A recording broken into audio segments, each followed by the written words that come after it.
In 2111, traditional energy sources ultimately fell into oblivion. After the discovery of a new kind of fuel cells many decades earlier, the significance of fossil fuels diminished considerably. Countries of the Middle East, South America, and Asia, deprived of their key export, plunged into chaos. Time and time again, uprisings and civil wars shook their foundations of peace. Highly developed countries of North America and Europe united into one great empire called the Fourth Rome. Their economic growth was based on the cheaper and more accessible new energy type. Prosperity was omnipresent within the borders of New Rome. It seemed humanity entered a new age of Renaissance. New energy sources enabled many powermongers to make their dreams come true, but above all, they allowed for the creation of new machines, self-sufficient and autonomous, that could easily and efficiently replace people in most jobs. Equipped with highly advanced artificial intelligence, they were controlled by command centers with specialized safeguard systems. They served in every economical branch, replacing farmers, workers, or even doctors, thus almost completely eliminating the need for the society to support a traditional army or security services. Still, even with the help of robots, humanity was not able to effectively prepare for the imminent cataclysm. The Earth was struck by a meteorite of unprecedented proportions. Never before in recorded history had such an event occurred. The impact caused catastrophic results. A sudden wave of immense heat reached to the farthest corners of the globe. A gigantic tsunami flooded vast areas, destroying everything in its path. Fires devoured whole countries. Powerful earthquakes crushed mountain ranges and uplifted new islands. Dust and soot swept into the sky by the impact eclipsed the sun. With darkness came the change of climate. The cold caused plants and animals to die out slowly, leaving the lands barren and desolate. After many years of what we now call the long night, sunbeams finally found their way through the dust and brought light to the surface of our planet. Choking dust, fumes, and soot receded enough to embolden the remaining people to leave their shelters. Great numbers of intelligent robots built before the impact, freed from their controlling systems, were the only ones on the surface that survives the cataclysm. They have now become a deadly threat to their former masters. Living inside abandoned buildings, ruined factories, or hidden craters, they fight amongst themselves or hunt other organisms they have managed to survive. They prowl in packs or lurk alone in the darkness according to their predatory nature. Yet, among human survivors, more and more people form squads of powerful bounty hunters. They wander between human settlements, prepared to destroy the most dangerous specimens of the intelligent machines. They fight using the technology found among the ruins of civilization, or hoarded inside the shelters during the long night. But above all, they loot any machines they destroy, as they constitute true motherlords of ancient technology from before the impact. It's 2114. The chronicles call this era the New Crusade. The time of the hunters has finally come. Hello everyone, and welcome to the One Stop Co-op Shop. This is Colin, and today we are going to set up the game The Hunters AD 2114. I have to thank Jason from our patrons. He suggested to take a look at this game, and I did, and I was able to find a copy. This is the first edition, of course. I don't have the new Kickstarter version. I think that recently just completed, but I'm playing with the first edition, and I can show you guys how the game plays, and, you know, we can maybe play the whole 56-day campaign or not. We'll see how it goes and what we think, but I'm super excited about this. I have read the rules, and I've watched a super good playthrough that's already out there. This is by Ron, by Dungeon Crawlers Anonymous. I suggest checking his out as well. He does a great job, and I thank him for helping me learn all the rules. So definitely check his out. Mine will be somewhat similar at the beginning, especially the setup, but I'm putting the story in here as well in the setup. If you don't want to see the story, I will put timestamps so you can jump through those. But do know this game is a campaign-only game, and so the only way to show it to you is by playing the campaign, so there will be some spoilers. So with that, let's go ahead and jump in and set up the game, and then in our next video, we'll start the playthrough. Just like a lot of these mission-based cooperative board games, this game will come with a rulebook and a mission book. The mission book you will be referencing once in a while. The rulebook is super helpful in setting up the game, as well as if you have questions on specific rules. The first part of setup is choosing your characters. There's 5 total characters to choose from in the base game. I'm going to be playing with 4 characters. Now, I kind of like to have a little bit of a background story with my characters, so this is totally not needed, but for me, it just helps me get more into the game, more immersed into the game. So my 4 characters, I'm considering them as 4 orphans. They are people that met up after that meteorite hit the earth, and they don't even know who their parents are, but they have stuck together and they live together and they stay and travel together. So our first character we have here is our medic. Her name will be Kat. She is what we consider the oldest and the wisest of the orphans. She is our healer, so you can see she's our medic, and she really is the decision maker of the group. Everyone looks to her as she is the oldest, and she's usually able to keep her head even when things get a bit tense. So that's Kat here. She starts off with a certain amount of food, so we have 5 food. She starts off with a pistol. You can see this here. We'll learn all the details on these as we play during the playthrough, and she starts with a first aid kit, so I have that up here.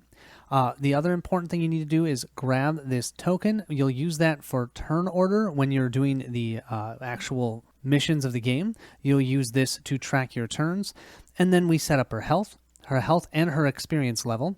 So her health is at this spot, which is essentially 6 health. We'll place this here, and her experience is she's a level 1. When she gets to level 2, we'll move this up, and so on and so forth. So this also denotes what her max health is. She can't put her health above this until she can level up. And she'll level up at 20 experience points, then 30, 40, 50, and 60. Here we have our mini for Kat.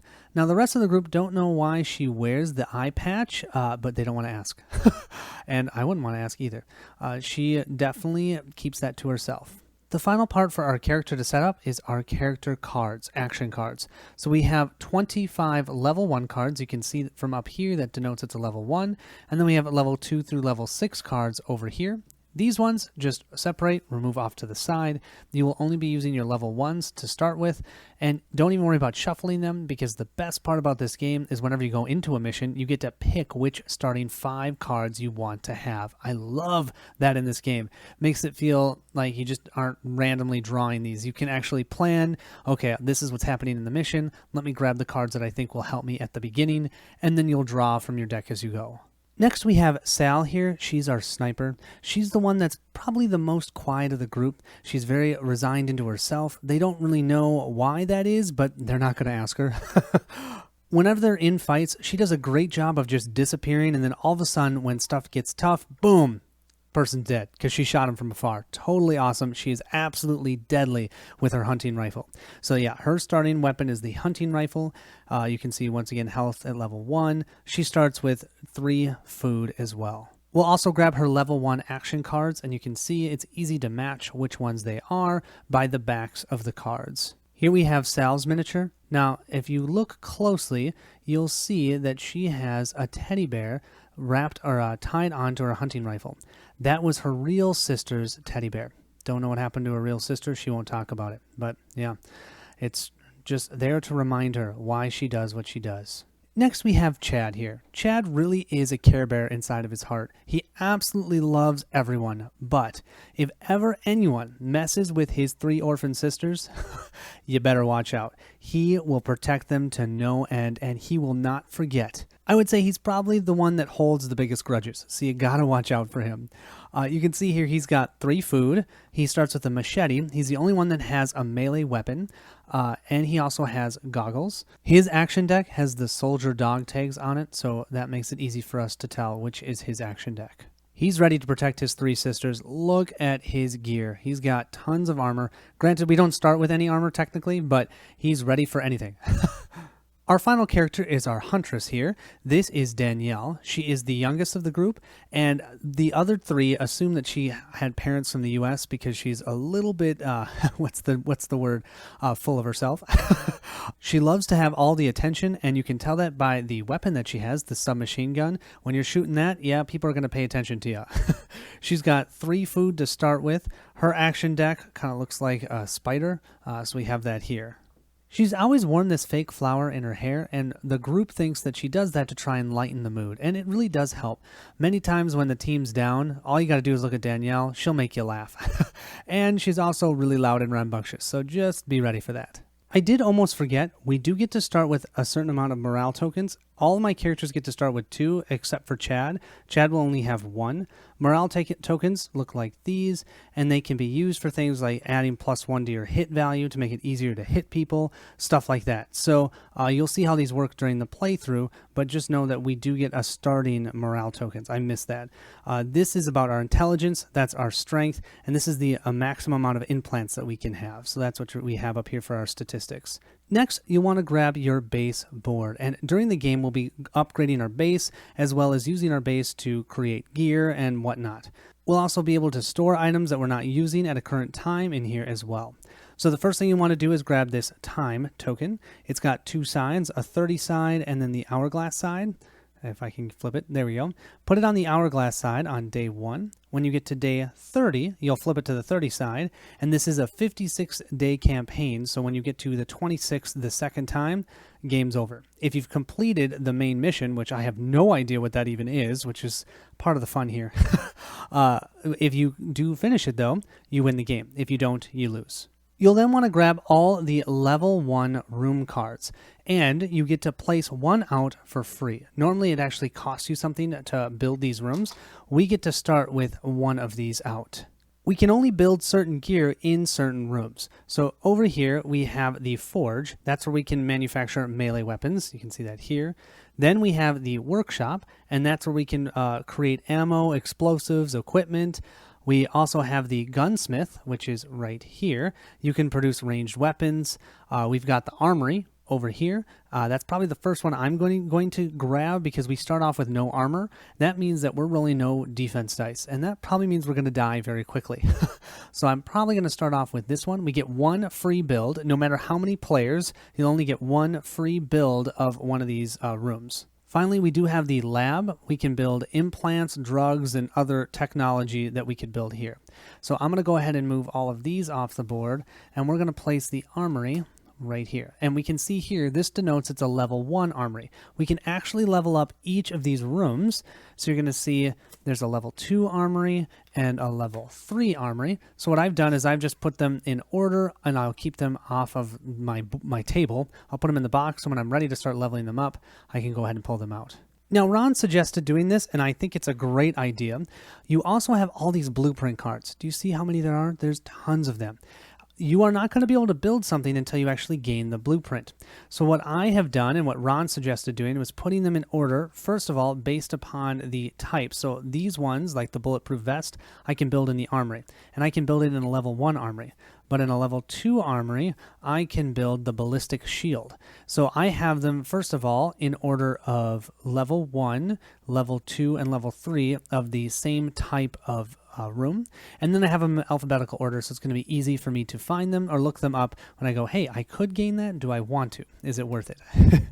So thank you, Ron, for that great tip. Over here, we have our round track. This will be used whenever we're doing a mission. Most missions will say you have to complete it by round 6. So then we'll know, okay, by this round, we need to have it completed or we have lost it. And so then we'll place all of our turn token trackers here and move them up the board for each round. Next, you'll want to grab your road events and your city events. So the road events are used whenever you're moving from location to a location. Those are going to be ones that have these symbols on them, and they are level 1, level 2, level 3 of danger. So you can assume that these level 3 road dangers are probably more challenging than your level 1s. And that would be dependent upon where you are traveling. You will determine which one you will draw from. Your city events are used whenever you're at a location and you're moving between sites within that location. So each location potentially could have 1 or more sites, and you can move between those freely, and you'll see how that works as we go through the playthrough. But then if you're moving locations, that's when you potentially would have these. And what you do is you just roll this shield die, or the defense die. 50% of the time you have a shield, and 50% of the time it's blank. If you roll a shield, that means you have an event. Here we have all of our beautiful event cards. Part of the fun of this game. Look at how much there is to explore. I do want to note, there is an FAQ and errata on a bunch of these. And so there's actually someone has created new versions of these cards. And what I did is I just printed them out and cut out the pieces that are different and put them on those cards as I organize these. Also, I organize them. This is also thanks to Ron. I organize them in order of a descending order, so that way I can just look at the top and see, okay, that's 9A, 9B, and that's all from 001 to 024, which is great. So I have the event card set up that way. I also have all the location cards here in the back, and then all the enemy cards that we have as well. I also have them back here so that I can grab them out when needed.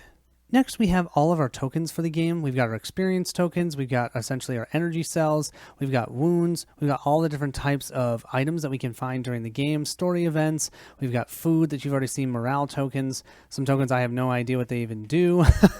Poison tokens. Oh, these guys are terrible. I saw that on Ron's playthrough. You only have to have some of these out while you're playing, but if you grab one of these, you guys, these are so cheap. I think I got a set of 10 of these for maybe $8, and I use it for sword and sorcery. I use it for a lot of dungeon crawlers, from Wanderer Cult to Barnacle Bay. I highly recommend it. It's so nice. It fits in the box right on top. It's very small and sleek. It's got something that goes right on top of it. I'll put in the description below where you can purchase that. But yeah, this is great because then I can just put this on the side of the board and I'm ready to go. To finish our setup, we're going to go ahead and read a little bit more of the story here. You can see it's not exactly short, but it's a lot of very pertinent information. You're going to find that this game, although it may feel a little bit like a tactical combat game, it's mostly a choose-your-own-adventure game. You're going to be going to different locations, reading lots of text, trying to determine where's the story telling me to go. So I definitely want to read this, and I want you guys to feel like you can join me on that. But if you don't want to see that, you just want to see setup next, I am going to place right on the screen right now, should tell you where to jump to, and that will tell you how we're doing this setup piece. Let's go ahead and read. A pale light was shining from the outside, barely able to penetrate the discolored rugs that hung in the windows. Inside, it was hot and sultry. It seemed that a real crowd had filled the room, which was very unusual for a backwater place such as this. One of the hosts kept staring intently at everyone, as if trying to learn their intentions. As he looked around, a particular group of men caught his eye. His fingers now nervously wandered around the holster. The man wondered why the prefect himself, a person of such great importance, would choose to visit their hideout. 3 of his men followed close by. Each were unique with their own fears and habits. Each had a tragic story to tell, but after the Impact tragedies, their stories just became inherent parts of the past. Heck, you could call yourself lucky if you had a single relative still alive. The prefect looked around. He welcomed the stench of long, unwashed bodies, must, and leftovers that had been left to rot. Who would believe that the best local machine hunters lived in such a hovel? But nowadays, a working air conditioner or a bathtub with running water were a luxury hardly anyone could afford. The prefect understood this very well. It was no accident that he became the man of such power. He could easily get into other people's shoes and find words of comfort if need be. That was the reason the sorry state of the hunter's shelter had made him optimistic ahead of the coming negotiations. He assumed that they wouldn't bargain too hard. When business was usual, the prefect was preoccupied with normal, everyday problems. Sometimes there was a stray group of aggressive machines that needed taking care of. Sometimes new wells needed digging. Other times he had to make an example of some particularly reckless smuggler. But the thing that had brought the prefect here was entirely different. It had kept becoming more and more profound. A strange plague was spreading in the town, but it was not your typical disease commonly encountered these days. The illness infected the soul itself, giving beggars hope, making misers' lives meaningful, and ultimately undermining the prefect's position. You can't have that. A few weeks ago, some strangers visited the town. They called themselves priests. Street preachers and doomsayers always had many listeners in lean times, but the prefect tolerated them. They were just a part of the folklore, an entertainment for the masses, and a rare retreat in the endless bleakness of hard life. But these guys were different. One look from them made your skin crawl. There was something real and zealous about them that differentiated them from the sorry bunch of charlatans and madmen prowling the streets. They talked about the cold that would soon cleanse the world, about a frozen god who would only protect his anointed servants. The worst part of all of this was that it actually started getting cold, despite the fact that the summer was in full bloom. In the evening, temperatures fall below zero. It couldn't be an aftermath of the impact, as many years had passed since then. This was something new and alarming. The prefect couldn't find any explanation, and such a situation always roused his fear. Yesterday, it even snowed for a moment, and now everyone is talking about it. The prefect's men even attempted to arrest the priests, but for each taken from the streets, 2 more appeared. This plague was like a cancer threatening the order the prefect had been working so hard to maintain. The balance had to be restored, and it was high time someone took care of it. Someone with fresh ideas, and preferably uninvolved in local politics. You get a job from the prefect, the man keeping a steel grip on New Jensen and everything surrounding it. Your task is to catch and bring to him the leaders of a new cult. In these lands, the prefect's word is law, so refusing him would mean exile at best. Besides, this cult doesn't look too dangerous, and the money is good. You accept the terms of the bargain quickly and get to it. The prefect starts by asking you to visit the town and assess the situation personally. One of the prefect's men will be awaiting for you at the outskirts of town to show you the places worth visiting at the beginning of your investigation. Here we see we need to set up the following. So we need to set up these specific locations 404 through 412. Then we need to place event 001 face down on top of the location 404 and place the hunter's marker, which essentially just denotes where our group is, on 404. Here's our starting world map. We have New Jensen here, which is where we're going to start. We have El Inferno here. You can see these are our location cards because they have these red icons on them that denote the danger. And then these ones underneath them are sites within those locations. And you can tell that because they have the same name as the location, but then they don't have this symbol saying that they are a danger 2 area or a danger 1. Then this would be like the tech square. We can go to the doctor. We can go to the armory over here in the El Inferno. Or here in New Jensen, we can go to the gun store, the main square, under the side, or the piggery. Next, we were told to place the event card 001 on top of New Jensen 404 like so. Now, there are 4 different ways you can place event cards on these specific locations. 1 would be on face down on top, 2 would be face up on top, 3 would be face up behind it, and 4 would be face down behind it. So anything that's on top of it, you have to resolve when you move to that location. Face up just means you get to see it.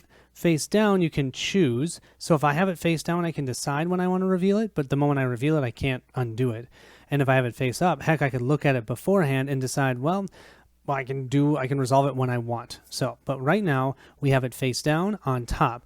And so that means when we place our hunter's token in this space, we need to resolve this card. You meet the prefect's messenger. He's a balding, middle-aged man with a stark look on his face, wearing rather ascetic clothes. He gets straight to the point when he sees you, as if he's used to giving orders. I'm Stanislaus Zila. My job is to tell you about the current situation and possible options on how to infiltrate the cult of the Frozen. Just as the prefect said, in the beginning, we paid little attention to them, but their teachings quickly escalated towards disobedience to the current rules. These men also started questioning the rules and laws we all abide by. To be frank, we're afraid that someone is trying to take over power of the whole community, or even assassinate the prefect. That's why our venerable leader has decided to temper these self-appointed priests. Anyone behind this whole scheme will either be exiled or executed. What the heck? You notice 2 short, haggard men approaching. Hey, you! Get out of town, you bums! Give us all the cells and return to whatever crap hole you've crawled out of. And we see here, this means we need to go to the mission, the beginning. The symbol over here means that this card will be discarded, so we don't get to keep this, we'll just simply discard it. Stanislaus steps aside, apparently having no intention of intervening, and looks nervously at his watch. Take care of them, boys. I have no time for such crap. You have 5 minutes to play, he says. The thugs remove spiked clubs from beneath their coats and close in on your group. So he's just going to watch us fight, I guess. So over here, we can see what the map is going to look like. We're going to grab this tile. The blue area denotes where we get to start. So we can start in this location or this location. We can choose where. The enemies will start here. There's a spot up here for 2 and 3 characters, but since I'm playing with 4, we can ignore those. We do have our setup over here, which says the muscle with a club ×1 and the bandit with the pistol ×1 character deployment zone. So the 1 shows where they're going to be placed. They're both going to be placed here. And character 2 is our deployment zone right here. Our mission objective is to defeat all enemies by the end of turn 5. Now, there are a couple special rules. If at least one enemy is defeated, the other runs away in panic. His figure is immediately removed from the board, and the players win. But normally we get to start. This time the enemies get to start the mission. To start setting up for your mission, the first thing you'll do is grab your action decks, and you'll make sure that you only have 25 cards in each of them. That matters as we level up, but right now we only have 25 cards anyways, so whatever. Easy. Then what we get to do is we get to look through those and pick 5 cards that we want to start the scenario with in hand. And just so you can see, these cards are all dual 2 uses. One is they can be used during your one of two actions you have during your turn, and the other one can either be some sort of boost, or let's see if I have got one. That's another boost. Here we have a reaction. So each card can be used for 2 different things, and you guys know how much I love that. So you get to choose 5 of these. They'll have moving. They'll have you what types of attacks maybe you can do. Heck, you can even do a range attack as a reaction, stuff like that. So I love it. I will pick those out on my own. I don't need you guys to see that. You'll see them as we go through the playthrough. The remaining cards in your deck then are going to be shuffled, and then you'll draw them during the mission. We'll then place all of our turn tokens on the round 1 space, and I like to use this token to denote, hey, we have to complete this by round 5, because remember, he's going to give us 5 minutes. We've got 5 minutes. If we can't take care of those thugs in 5 minutes, there's going to be a problem. We'll then grab our mission board. So this is our board that we're going to be playing on.